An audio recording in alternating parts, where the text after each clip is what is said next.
I'd like to take a moment to say a huge thank you to our sponsors for the How to Thrive podcast, Flank. Flank is your in-house legal team's first AI colleague. Flank introduces AI native agents who are designed to integrate seamlessly into your existing systems, empowering legal teams like yours to work smarter. They instantly resolve commercial team requests, eliminate bottlenecks, and enable your legal team to operate at the speed the business needs. But this is just the beginning. At Flank, they firmly believe that the future isn't simply about better software. It's about building towards a future where fully autonomous AI colleagues will own entire workflows end to end, deeply embedded into your tools and systems. This is the new generation agentic engine that's redefining what's possible for in-house legal. If you'd like to find out more about Flank, have a look at getflank.ai. And if you get in touch with them, please do mention How to Thrive, so that they know that it came from one of our wonderful listeners. It's difficult with role models. I think that it's possible to do anything you want, but I don't think it is possible to have it all. Bonjour, bonjour. Bonjour, bonjour. It was not funny the first time, and it's certainly not funny the fourth time. Listeners, that's the fourth time I have said bonjour, bonjour. It's all fun and games over here. Sometimes we forget to press record. Sometimes we don't have our microphones plugged in. Other times we're just mildly hysterical and can't get the words out. But we're here now. Helen, how are you? I'm very well, thank you. Yes, we're slightly lost in the half-term hysteria, aren't we? It's all good fun. I'm just getting ready to go away to Abu Dhabi, mixing pleasure with business. So just can you hear that tiny violin? Tiny violin? Mainly listeners, you'll start moaning in a minute about I've got to do so much packing. The packing is almost done, but there are some items that are not quite dry yet, so they have to be waiting to get dry. So, is that because they're your summer clothes? Yes, and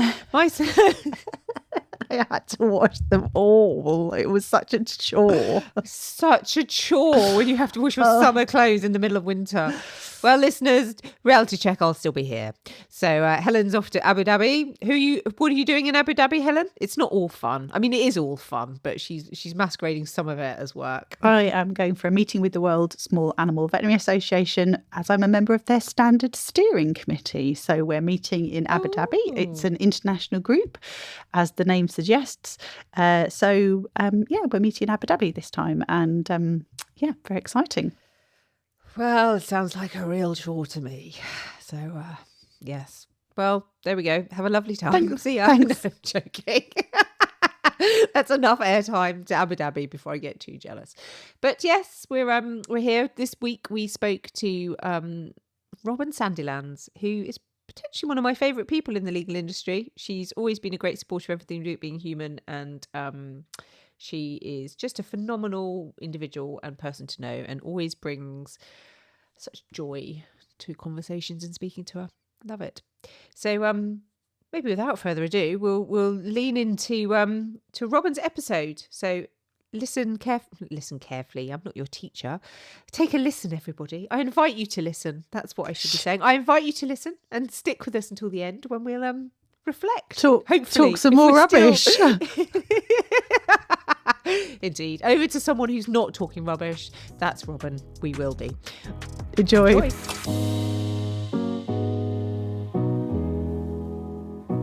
Hello, everybody. Welcome to the latest edition of the How to Thrive podcast. We are back in the beautiful surroundings of Trevor Smith. The sun is shining, and I'm here with Helen. Hello. And one of my very favourite people in law. Hello. It's Robyn Sandilands. Hi. Hi, Robyn. Hi, Helen. How are we all?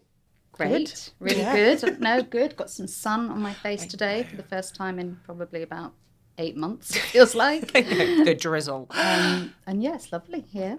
Well, welcome. We're super excited to have you on. So I normally try and reflect on how we've met, and I can't remember. How did we meet? I think I gate crashed a dinner that you were at. Oh, yes. And Yes, you did after met Whipple. you after Whipple. And I think I met you briefly then. And then, I don't know, just kind of... I think I stalked you and decided I wanted you to be my friend. Sort of harassed each other since. Perfect.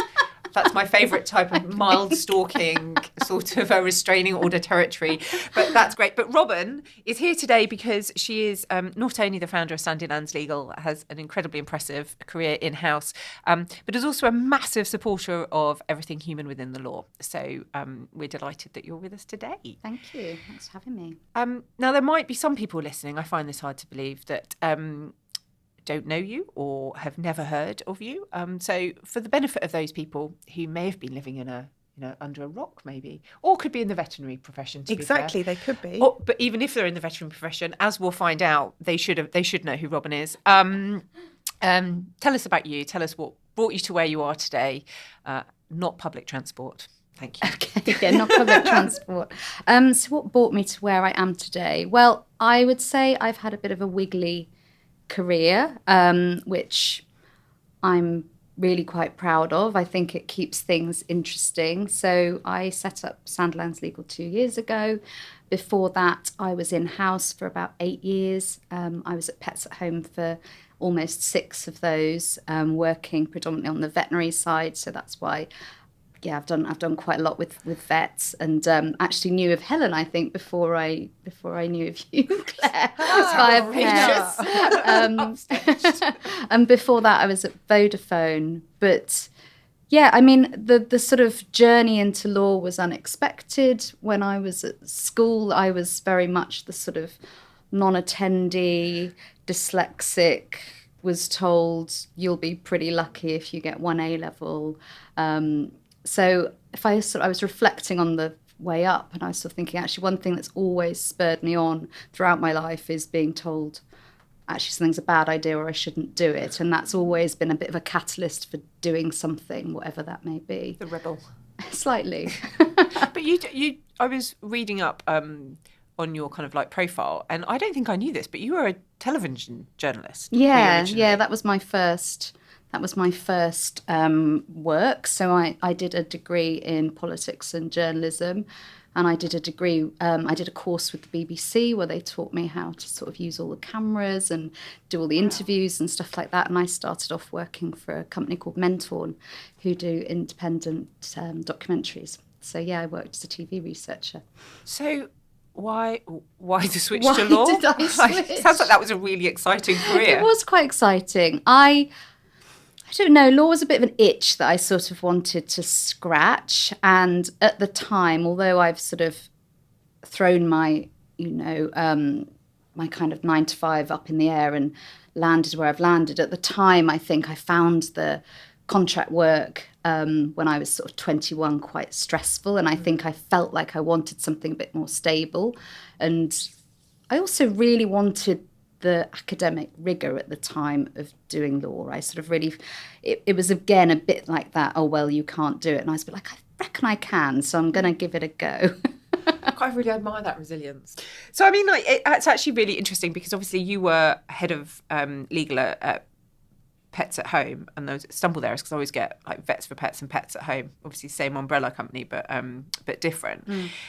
And it feels really natural that it feels like you feel like the perfect balance between Helen's veterinary and being human and bring the legal side of it.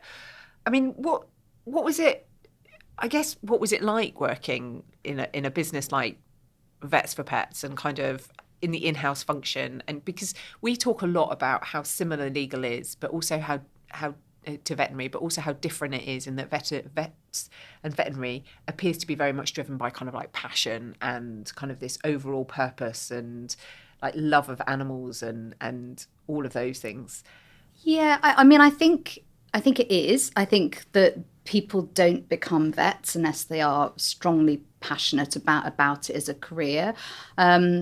So it was really interesting because I spent most of my time at Pets at Home working on the veterinary side. That was the sort of the team that I headed up, and I spent a lot of time dealing with the vets.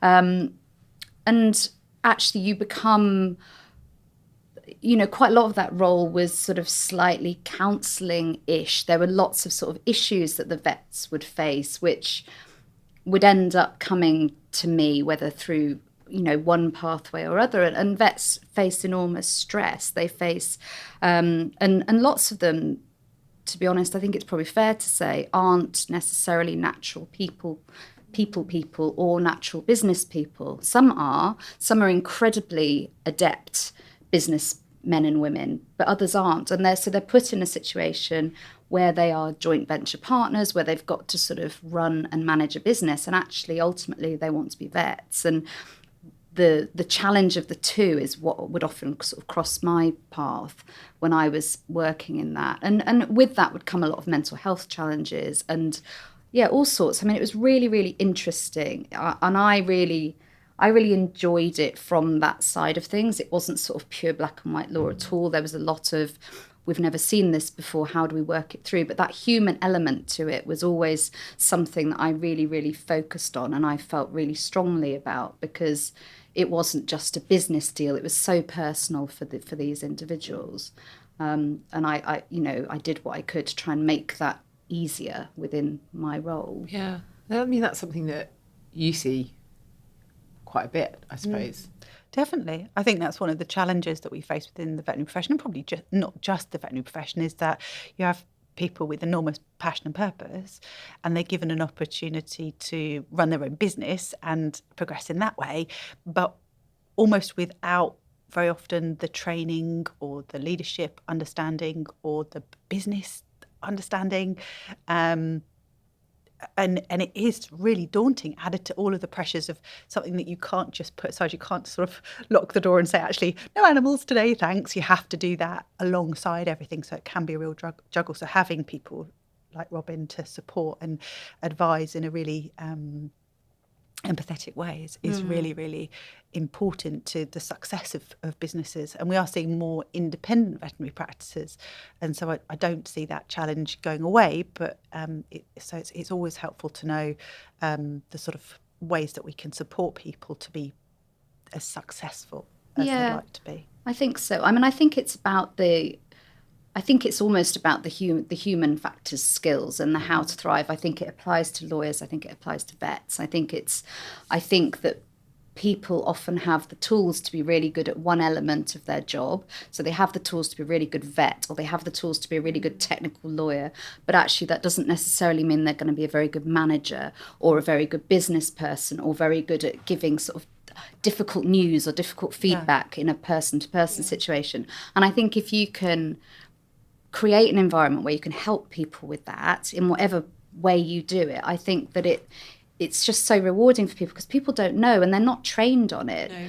So I guess it's that feeling that there is that assumption, and I think this is part of the legal world's challenges, is that, and I can see this in the veterinary industry as well, is that people tend to be academically very strong, and I think there is an assumption then that, well, if you're academically strong, well then you must be able to do all this other stuff as well, which is just completely wrong. And actually, it's like any other skill.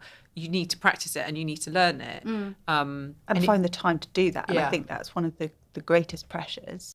I mean, it's interesting because maybe this is a very neat, unintentional segue, but what you were saying, about vets following their passion and then being faced almost with their own business, that suddenly they have to think in a business mind, and is a little bit like, in a way, how I feel about, now having founded Being Human, but also the legal space. It's that kind of, oh my God, suddenly I have to think about way more than just being a lawyer or just supporting people through training. I have to think about the marketing and the IT and the finances and all of these things, which are so far out of my comfort zone. Yeah. It's really tricky. And so I guess, a bit of a clunky segue into, so you then set off and set up Sandilands Legal. I mean, I ask myself this sometimes, but what possessed you? Very good question. Yeah, I mean, I think it's exactly that. I think I got to a point where I decided to set up my own business because I thought, if I don't do it now, I never will. Mm-hmm. And it had been something that I'd been wanting to do for quite some years before I actually did. And it was always about having the business and growing that rather than just changing the way I provided legal services. So I wanted to provide legal services differently, but I wanted to do it via my own company that I could grow and where I could encourage other people to be able to do the same and to join with me, rather than sort of. I never saw it as an easier option. It was just, and it certainly hasn't been. It was just a different option, a different way of doing things. Quite exciting. Again, suddenly all this stuff that actually I'm not very good at that I had to learn. And I did it on my own for a year, and then I joined with Sam, my husband. Well, I sort of asked him if he'd join me, and we kind of had a talk about it. And I sort of recruited him because he's really good at lots of the stuff that I'm not. Yeah. And actually, there's something quite nice about not being completely on your own doing it. And it's worked well 1 year in. Of doing it together, and it's worked well. Still married, still got a business going. Exactly. I mean, not like, divorced. Feels really sensible. I'm not sure, love Chris to bits, but I'm not entirely sure how working with him would go. He's a finance guy, and I think the rigour would be too much for me. But so, I mean, what I suppose are the biggest hurdles that you found to kind of running your own business? I think it's knowing when to say yes and when to say no, and it's being aware of your own limitations. So, for example, there's stuff you can learn, like, some of the IT things or how to do some of the tax return stuff. You can learn that, but there are other things like creating a website and doing some marketing where actually I think it's sensible to not do it all yourself and think, actually, I need someone to help me with this bit because I'm going to go faster if I do. And I think there's that recognition of I'm not going to do it all on my own and I don't want to. So I'm happy to ask for help. And to start with, I wasn't. I was like, I can do it all and I'm just going to charge off and create this massive thing. And I was like, actually, it's really hard doing it all on your own. Yeah. And there's people that have spent years and years doing this stuff who can give me a few hours of their time and it'll speed me up. So, for example, marketing, I'm not a marketeer. It's not something that comes naturally to me. But I'm willing to ask for help. Yeah. So. And I do wonder if that goes back to our legal training. I mean, we've talked about this before, this whole kind of, because I was the same. I was like, I can do this. I can build a website. It may take me 4 weeks, but I'm sure I can build a website. How hard can it be? I can work LinkedIn out. I can't work LinkedIn out. And I can do it. And then you realise that actually, what am I doing? Like, I can't do it. And if I can do it, I'm not doing it anywhere near as effectively as the people who, what a surprise, have made their whole career doing it in the same way that they would probably go, well, I'm sure I could work out how to do T's and C's, but I'm not going to because you're the expert. It's really interesting, isn't it? Because I think just something, an analogy popped into my head of, when you're unwell or your pet's unwell and you get onto Google and you try and figure it out, right? You still go to the doctor in the end, don't you? Yeah. There's never a point where you go, oh, I've got this nailed. I know exactly what's going on. Exactly. But we do that. We all go, oh, I've got this problem with marketing or IT or finance or accounting, something like that. And then we go, I'll get on Google. Yes. I'll do a bit of a YouTube video and I'll be fine. So it's kind of getting out that mentality of exactly knowing what your strengths are, knowing what's going to take you a ridiculous amount of time and where you can learning to delegate. I think that's another leadership skill. Exactly, isn't it? It's learning to delegate. And I think sometimes you don't even think about delegation almost in like a team, in a team context. But actually, when you're running your own business, it's almost as important, if not more important. So yeah, all of that has been so important, and to really sort of nail down what it is you do, because when I started off, I was like, oh, I can do legal, I can do training, I can do this, I can do that, and then it was like, actually, I can't do all of these things. Yeah, exactly. I know. And then I was like, I could invest in pizza, which has got nothing to do with anything I do. I don't know anything about pizza other than I like eating it. But I did have an idea a few weeks ago where I thought I could invest in a pizza shop. It's been stalled by my business partner. I'm not sure it's going to happen. We'll see. Sandilands Pizza might be on the cards in the future. Yeah. But yes, it was like, right, how do you explain what you do in one sentence? And even that became really challenging. So when you're not doing Sandilands legal work, we've been talking a lot recently about, as a lot of the, actually not just the legal audience, but the veterinary audience, we've been talking a lot about ethics. And I feel like I've been trying really hard not to say this because we were talking about it before. Just get it out. Just say it, at the last How to Thrive Vet event we did, there was a brilliant session by Paul Horwood, and he said ethics is not a county outside London, and it just makes me laugh every time. Boom, boom. And I've mentioned it probably in every podcast since, so I'm going to keep up that Paul's habit. going to want royalties. He is going to want royalties. I just love it. It just makes me chuckle. And it probably because it takes the kind of the pressure off talking about ethics. But yeah, ethics. We've spent a long time talking about AI in the legal world, but actually I think ethics is the other bit that is really prevalent because of the post office inquiry. And I think lawyers have actually had to sit up and think, oh God, what are my ethical obligations? And you're doing a lot of work on this with the Law Society, the University of Leeds. Explain a bit about that. Yeah, so I sit on the in-house council committee of the Law Society. So there's about 8 of us who represent different sectors of in-house. And I've been on that for about a year. I had to kind of apply and do a slightly scary interview, etc. So I sit on this committee, and as part of that, I'm on I suppose it's like a steerco, essentially, for ethics, for in-house lawyers, because as you say, since the post office inquiry, there's been a real spotlight on ethics and in-house lawyers and what the boundaries are, what should and shouldn't happen. So as part of that work, I've done a number of things. One was reviewing and commenting on the draft SRA guidance for in-house lawyers. And another part of it is working with the University of Leeds ethics team, who are putting together a sort of framework and also putting together some guidance, which is on the back of the Law Society. So that's for the Law Society for in-house lawyers. And it's been working with them to sort of frame and tailor that advice, just so it's relevant, really. And so it deals with the right questions, so it's accessible, so it's not too difficult to understand, because I sort of feel like it's gone a little bit from 0 to 100, and it's gone from there being nothing to suddenly there's this raft of stuff from the SRA, which I don't think all of it is entirely helpful or relevant.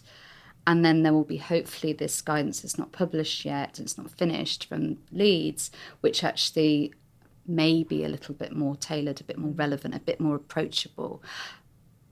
But I think it's really important to me, because I think that it's something that is, it's not an easy job being an in-house lawyer. There's an awful lot of competing demands. And I suppose my worry with all this guidance is it going to just muddy stuff more? So I guess if I can have any role in cutting through some of that and saying, look, these are the top 4 things you need to think about. You need to think about your independence. You need to think about your influence. You need to think about your obligations as a solicitor. And then ultimately you need to think about sort of, the assessment of that and not being afraid to ask for a second opinion if you're not sure.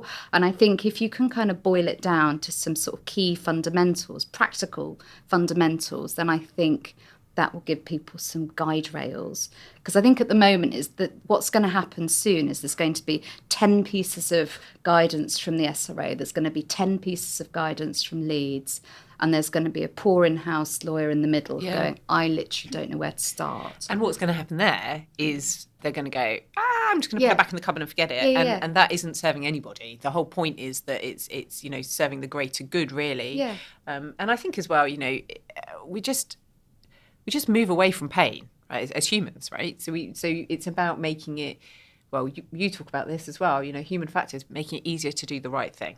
And that's essentially the work, I suppose. Yeah, it is. It is about making it easy to do the right thing. And it's about making it so that you I mean, it's possible for some of this now to feel a little bit judgy as well. And it's sort of a bit like, well, all this went on at the post office. So now you've got to make sure you don't do this, and this. And people can, again, feel a little bit frightened about actually, oh God, what if I do the wrong thing? I'm not going to do anything, therefore.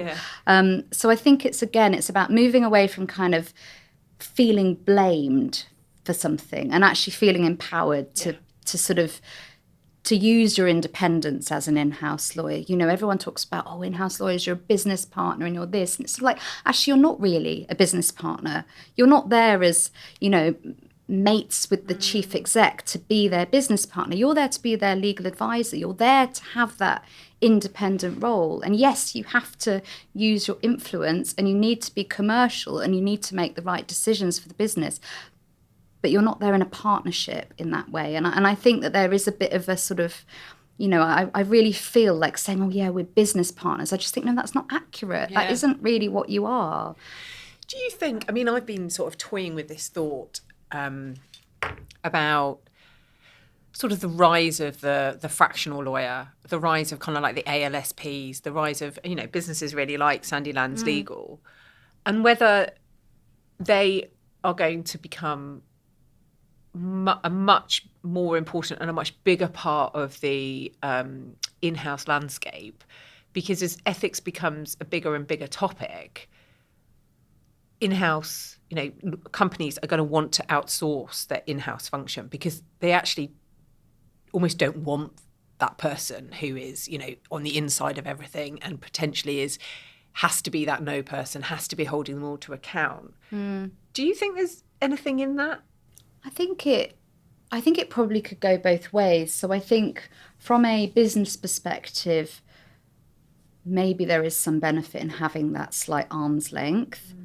But I certainly think from my perspective as a lawyer advising companies on a more fractional basis, I think there's a real benefit to that arm's length relationship as well, because actually it means you can be perhaps a little bit more critical than you might be if you're there and it's your career plan and you think, actually, do you know what? I want to stay here till I retire. I want to go along this pathway. I want to get to be GC. I want to sit on the board.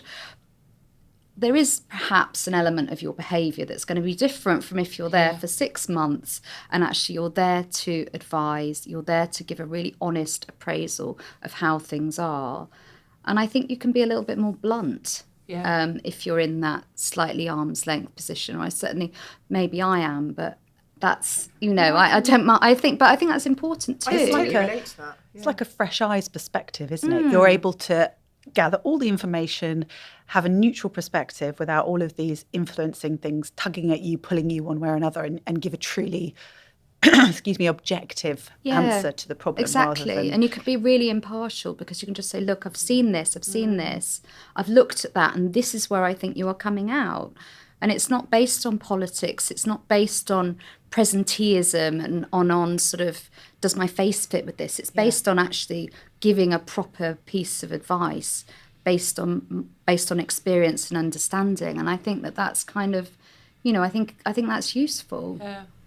Can I just ask, would you mind giving an example of the kind of thing that you're talking about? Like what's a real world situation that you might be forced to deal with that would be where you'd bring this sort of in practically? Yeah, so I think the type of situation that really comes up, I suppose, are where, and it's not even doing things that so boards want to sort of do stuff as quickly as possible. They want to make decisions as quickly as possible. And I think sometimes you can be there at that table as a senior lawyer and you can feel that you should or shouldn't say a certain thing. And I think it takes quite a lot of confidence to say, you're all about to make a decision here, which I don't think is sensible for the business. It's not sensible ethically.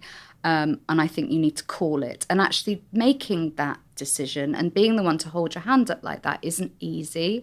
And that doesn't come very easy to everyone. I remember when I was at Pets, they were about to make an investment into something, quite a sizable investment, and they'd had all the due diligence on it, and it was all set to go. Everyone was up for it, and actually at the 11th hour, there was a sort of a legal meeting, and the chief legal officer at the time called it. She was just like, I don't agree with this because of X, Y, and Z. I don't think it's ethical. I don't think it's in line with the business. I don't think it's that. And she, she made a really brave decision, and actually, but everyone followed her, and they didn't do it. But it was literally about to sign on the dotted line for millions of pounds. And that was quite a sort of, and that was an example of actually where she used her influence and her independence to kind of do what she felt was the right thing for the business based on the information. And it wasn't the sexy decision. Yeah. It wasn't the kind of most financially beneficial decision either, but it was definitely the right decision in that context. But that's not actually very easy to do. Yeah. So I think it's being brave, it's being secure enough in your role and in your advice that you can actually put your hand up and say, listen guys, I know that everyone's really fired up about this, but I don't think it's right for this reason, and this is why I want you to listen to me because I'm your lawyer. And I think there's still so much kind of stigma attached with being an in-house lawyer that people just assume you're going to say no to everything, and kind of they label you as kind of like the naysayer and don't go and talk to lawyer legal, they'll just tell you to do it. So I think that in-house it's really hard because you're kind of battling with integrating with the team and being accessible and people wanting to come and talk to you about things because you need them to, but at the same time you do need to say no or raise your hand about certain things. And I guess it goes back to the human skills that we're so passionate about, is that we don't really teach people to do that. We don't teach people about, how you challenge things in a constructive way. What language can you use? How do you communicate these things? How do you find that confidence? How do you develop a team which is, open and fosters this kind of environment where people can speak without judgment? And we don't do that. And so it kind of ties in, I suppose, quite neatly. I mean, in terms of ethics in the veterinary world, I was going to ask this, like, where does ethics fit in the veterinary world? Well, it's really interesting because obviously from the research perspective, the lens that I look and use the word ethics most would be, when I'm looking to do some research, I need to get ethical approval to make sure it's the right thing to do, and it takes care of all of the parties and all of the things that I might not have thought about that might be influential of, when I'm asking questions, how they might affect people. So, but that's quite aside from what we're talking about here, really, in some respects. Within veterinary practice, I think ethical practice is such an interesting field at the moment for so many reasons. On the front line of veterinary practice, we've got people who are dealing with things like the XL bully crisis, and people having to potentially put perfectly healthy dogs to sleep because of legislation and because of owners' requests. And ethical practice then is how can we manage that? And that can be incredibly difficult. On the grander scheme of the way that some of the corporates behave within the veterinary space and the decisions that you take, I think that it's really important that we take a step back and look at this ethically and what we're actually doing to people and how this affects everybody and what the bigger picture is. And I think it's really important that there are people in every room who have the strength to put their hand up and say, I don't think this is right, or I'd like to ask some more questions. I'm curious about finding out more, and kind of demonstrate that sort of confident humility and that ability to speak up.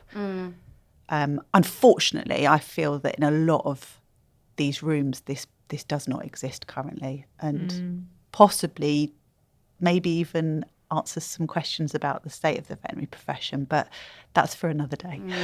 Yeah. But I think you're right. I think there's a real strength in being able to say, I don't actually understand, or I need you to explain a bit more about X, Y, and Z, because I think, I don't know if you find it, Claire, but I do find it particularly within the professions, there is this sort of idea that you've got to feel like you know all the answers, and actually you can't be seen to be asking how something works or saying no, I don't understand, because it's seen as a bit of a weakness. And actually one of the most important things I think I've learned throughout my career is the ability to say I don't understand, or I don't have the answer, but I can go and find it.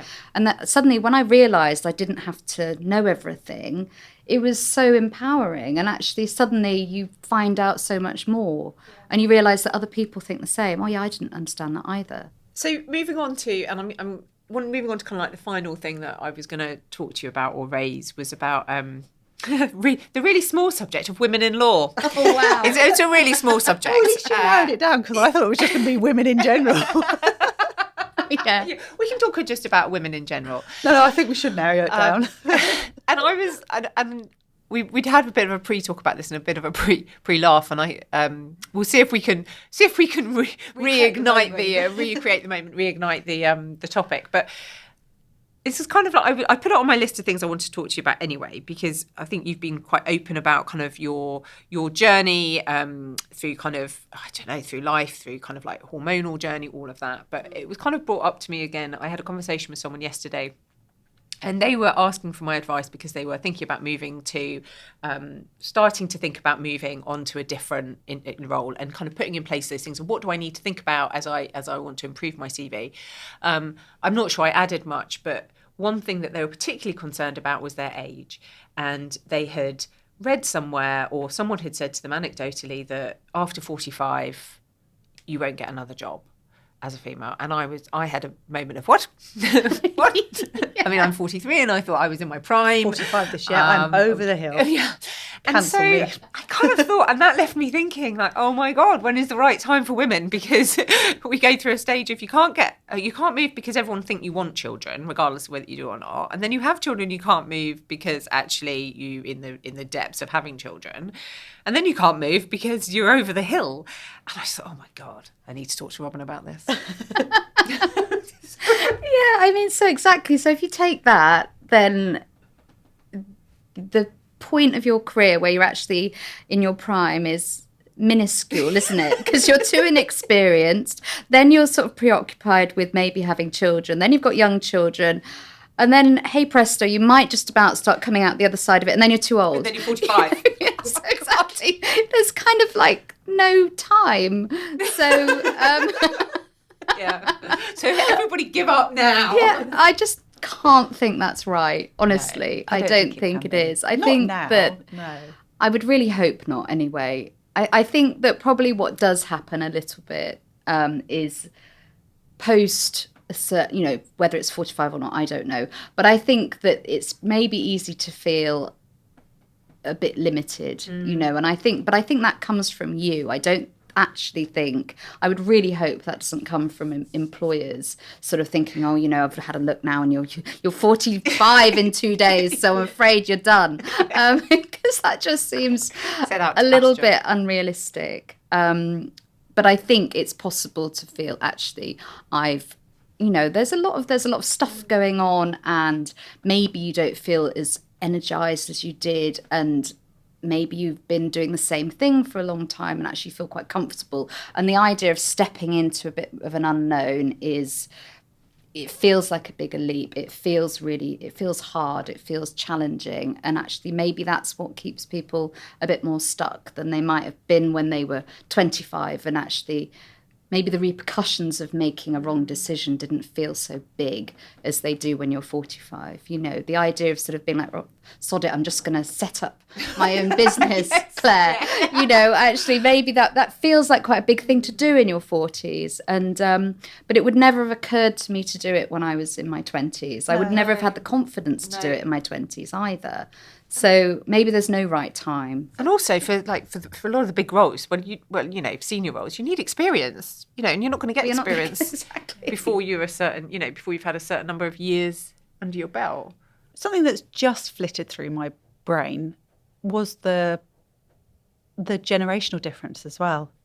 we know that younger generations are more keen, feel more able to move with their desires, or they are less tolerant of poor lifestyle, poor well-being. So they might be more likely to move jobs more quickly. So I'm wondering if it was from the perspective of somebody who was looking at, we think about us sat around the table where we're all sort of similar age of,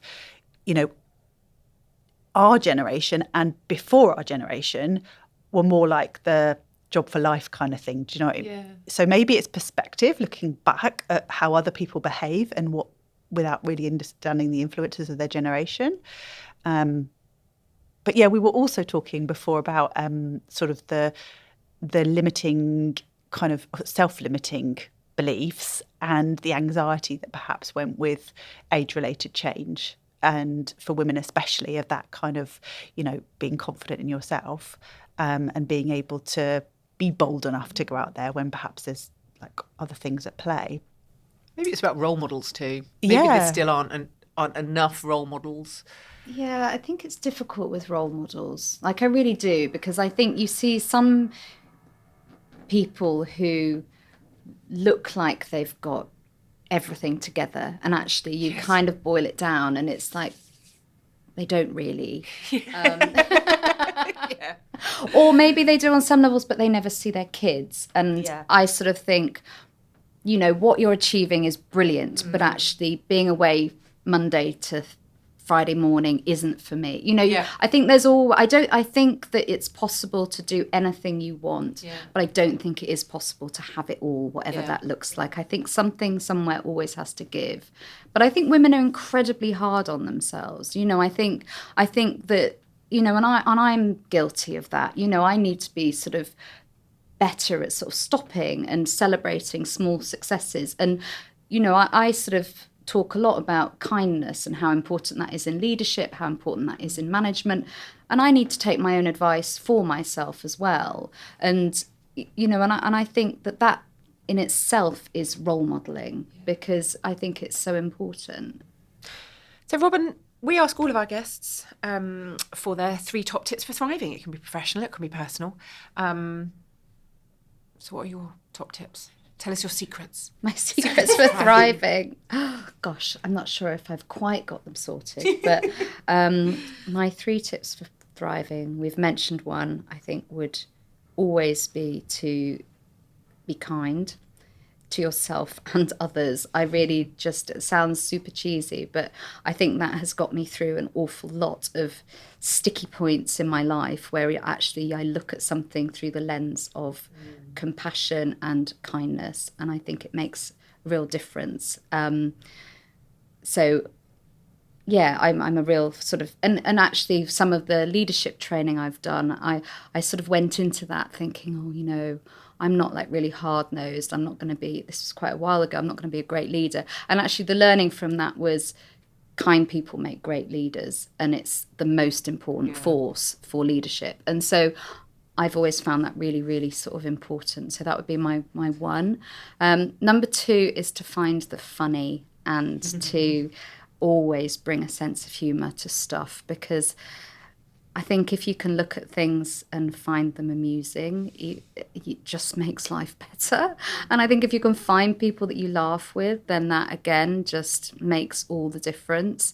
I will always try and find people that I can sort of find something amusing with, even if maybe it's not that funny, but there'll always be a nugget of something that is funny, and it just makes life better to me. And the 3rd tip to thriving would be, actually I want to say, because it's such a lovely day, it would be just getting out in the sunshine, because I did that this morning and it's made such a difference to my day already.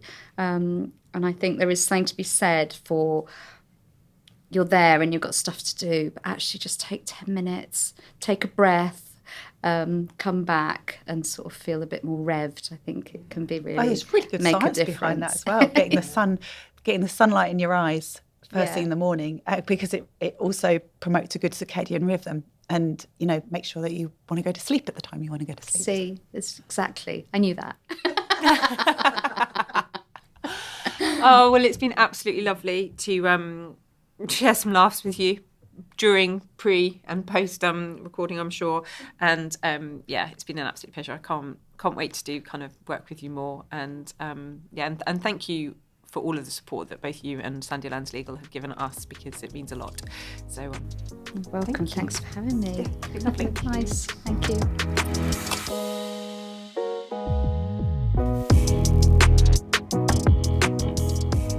So Helen, what do you think?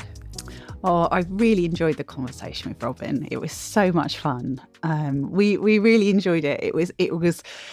I feel like it was really light, and there was just a good bit of banter. And we always, when we record in a podcast, we always say that we should really start recording it like as soon as the guest walks in the room, because we have quite lovely organic conversations with people as they sort of come in, don't we? And kind of and the conversation with Robyn was absolutely hilarious, and I don't think we quite managed to recreate that absolutely hilarious bit, because but probably for the best, because we probably would have we were talking about, there were real belly laughing. Yeah, we were talking about life being over at 45, weren't we? Yeah. Which, to be fair, it came from a really serious place, which, that ultimately I'd had this conversation the day before with someone who was essentially asking for kind of, well, I don't know, we were just chatting and they were asking my thoughts on whether or not women could change roles after 45, or were they by then too old?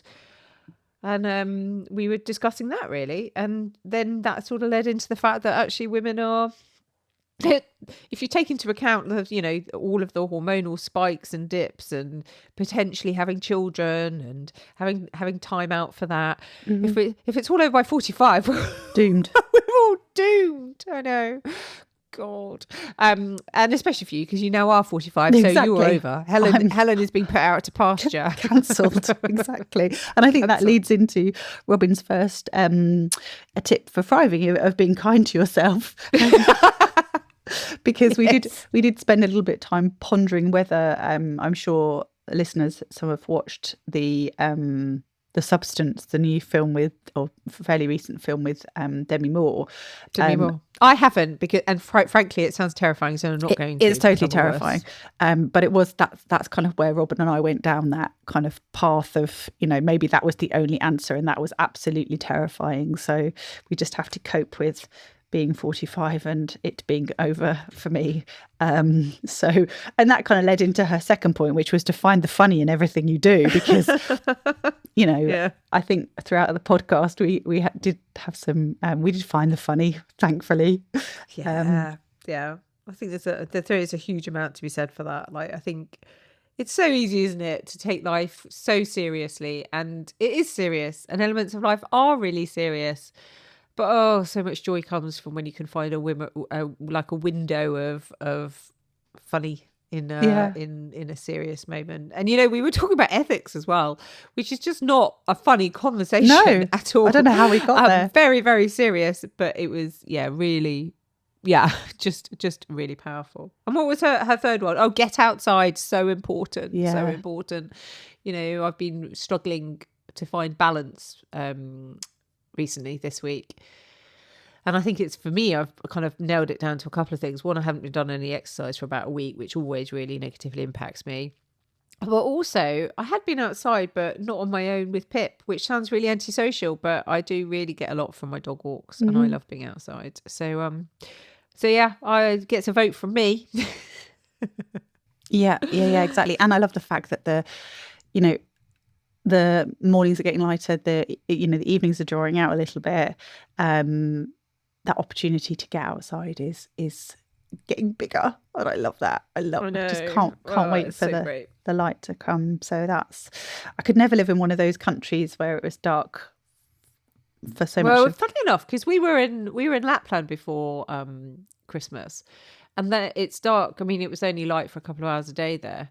And maybe because we're on holiday, it didn't really bother us, but it was a bit weird. It was a bit strange. It took some getting used to, I suppose. But I'm with you. I like the sunlight. I need the sunlight. I think the other thing that was really interesting that I'm reflecting on with Robyn's conversation was because obviously Robyn has this background in the veterinary sector, having been head of legal at Pets at Home. So it was a really interesting kind of bridge between I guess, the veterinary industry which you're from and the legal industry I'm from, and kind of and Robyn was kind of bridging the gap between the two. But it was so interesting, the conversation we were having around, you know, and the reflections that almost vets have the same, you know, again, have the same struggles as lawyers, in that you're kind of promoted on your skills as a vet, and then you decide you want to own your own business, which, you know, lawyers essentially do when they become partners. And then you're like, oh my goodness, I have no idea how to run a business. I know how to be a vet, like you know how to be a lawyer, and kind of the impact that has. So I thought that was a really interesting conversation as well. And, you know, we still get asked a lot why vets and lawyers, and what, you know, how can the two ever be connected? Well, there's just so much overlap. Definitely. And the struggles each sort of profession faces are very similar in a lot of ways. And a lot of the solutions, I think, are sometimes very similar. So it's good to explore both together. It was really interesting hearing that from a perspective Robyn could bring of overarchingly looking sort of from a bird's eye view of the both of the professions and what she's noticed. So yeah, that was really interesting. So another great episode with Robyn. Another great episode to record. We recorded that, didn't we, on a day with several, and again, just fills me with so much joy. I think I say this with every episode we ever record, but it does fill me so much joy. And I guess I just want to do a shout out at this point for Flank, who are our wonderful sponsors, who have been supporting us now with a number of different episodes on the podcast. Flank are an agentic, I find that word very hard to say, an agentic AI provider, and they support in-house legal teams by kind of layering on that extra support without the need for extra resource. So we're incredibly grateful to Flank. And if anybody wants to chat to Flank and find out more about what they do, then please do tell them that you found out about them from our podcast, because that will always help. But yeah, really grateful for that. And we're trying to schedule a podcast date actually to record with Flank's founders. Oh, that'd be interesting. So that will be really interesting. Yeah. Well, thank you as always, Helen. That's another fantastic episode to record with you. Have a fabulous time in Abu Dhabi. Very jealous. Will do. And I shall see you on the other side. Yep, absolutely. Speak to you soon. Bye.